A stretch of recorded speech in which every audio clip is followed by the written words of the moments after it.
This is such a bad idea, Jesus Christ, but hey, let's just jump right in, I guess.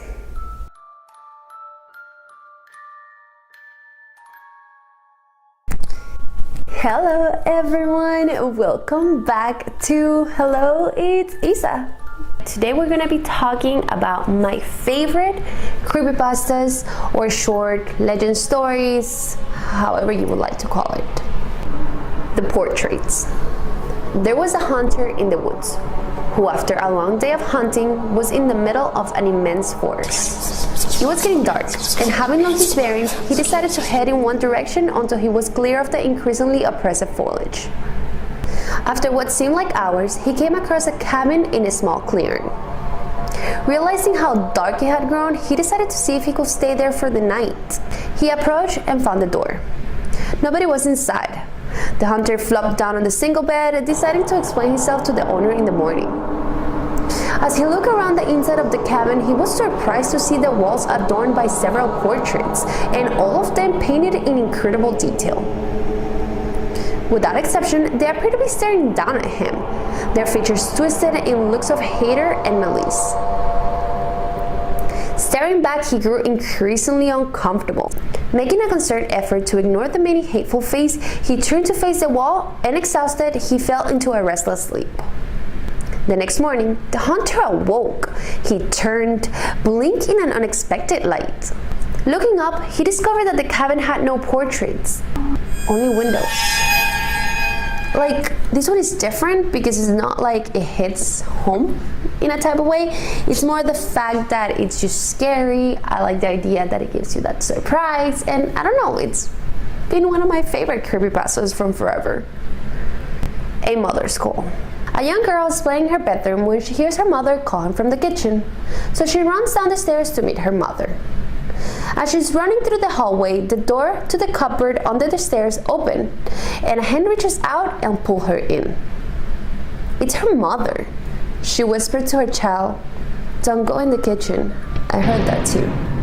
As all of you might know, I haven't lived with my mom for like 2 years, but I did read this a long time ago, like long time ago, and it has always been really scary for me. Just the fact that you think that someone that you live with or whoever is calling you, and then you find out that they're not calling you. So who is the real person here? Is it the person in the kitchen, or is it the person that you're talking to? It's mind-blowing. I hope it never happens to anyone. Please. All I saw was red. I was coming back from my aunt's house and it was really late, so I checked into a small hotel a few kilometers from the Kiev. I was really tired, so exhaustively I asked the receptionist to give me a room. She told me the room number and handed me the keys. She stopped me and said, "One more thing. There is a room without a number and it's always locked. Don't even peek in there." I took the keys and went to the room to sleep. Then I came and I heard trickling water. It came from the room across. I couldn't sleep, so I opened the door. It was coming from the room that had no number. I pounded on the door, no response. I looked into the keyhole and I saw nothing except red. Water was still trickling, so I went down to the front desk to complain. "By the way, who is in that room?" She looked at me and began to tell me a story. A newly wedded couple came to the hotel one night. They both stayed in that room for one night, and she was brutally murdered by her husband. Her skin is all white, except for her eyes, which are all red. Okay, so this one is one of my favorites.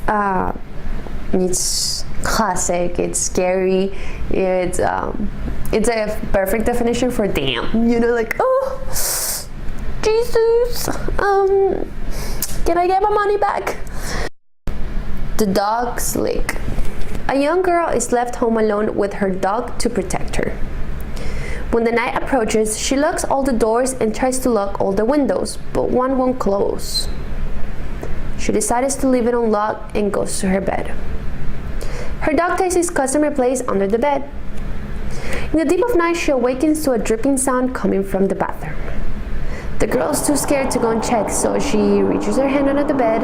She feels a reassuring lick from her dog and falls back to sleep. She awakens to the dripping sound again, reaches her hand down to the dog where she feels a reassuring lick again and falls back to sleep. Once more, she's awakened to the dripping sound. She reaches her hand down and feels the lick of the dog. Now curious about the dripping sound, she gets up and slowly walks toward the bathroom. The dripping sound is getting louder as she approaches. She reaches the bathroom and turns on the light. She's greeted by a horrific sight. Hanging from the shower nozzle is her dog, with its throat slit open and its blood dripping in the bathtub. Something on the bathroom mirror catches her eye as she turns around. Written on the bathroom mirror in her dog's blood are the words, "Humans can lick too." Okay, so I remember reading this version when I was pretty young, and I am the type of person that hates the dark and hates under the bed. So it always scared me a lot. I never had dogs till recently, and it's scary. If I ever feel Rika's leg and I can't see her, I'm not comfortable. But yeah, guys, that's the whole story of my favorite creepypastas. I hope you guys enjoy it, and if you guys have anything for me to read, go ahead and leave it on the comments. Give me a thumbs up, and I hope to see you soon. Bye bye.